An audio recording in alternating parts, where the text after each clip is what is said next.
tonga eo amin'izay faran'ny herinandro ray isika rehefa malala ary inona fa na tsy aro vizaka ianao ary na tsy aro sasatra ihany koa niatrika roa didy aman'andraikitra.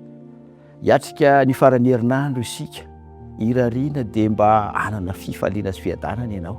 Ka rehefa eto mavesatra izay navesatra tao anatin'izay herinandro izay dia mba ho atsahatra ao sy ho esorinao amin'ny fiainanao. Misy teny eo amin'ny Salamo 110 ao milaza aminao ny tokony ho ataonao manomboka eto. Izao ilay vaky ny teny eo amin'ny 10 amin'ny Salamo 110 ny tapany voalohany ihany.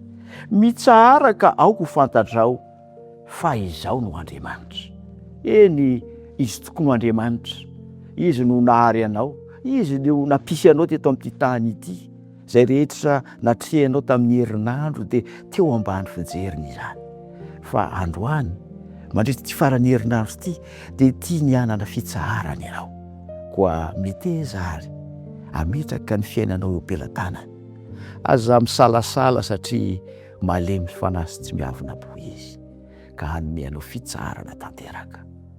Eto dia tiako ny mitona ny sainao fa amin'ny herinandro manaraka dia isy fandaharana ary manomboka eo dia isy fandaharana manokana hiatrehantsika ny faran'ny herinandro toy izao.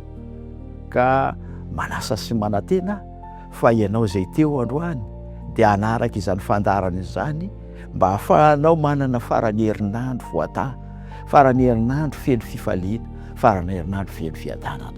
Koa andeha isika aloha hivavaka androany hanananao faran'ny ty herinandro ity ho fifaliana sy fiadanana ho anao. Hivavaka isika tompoko. Misaotra Andriamanitra fa nomenao anay ny herinandro niasana. Tonga amin'izao faran'ny herinandro izao izay.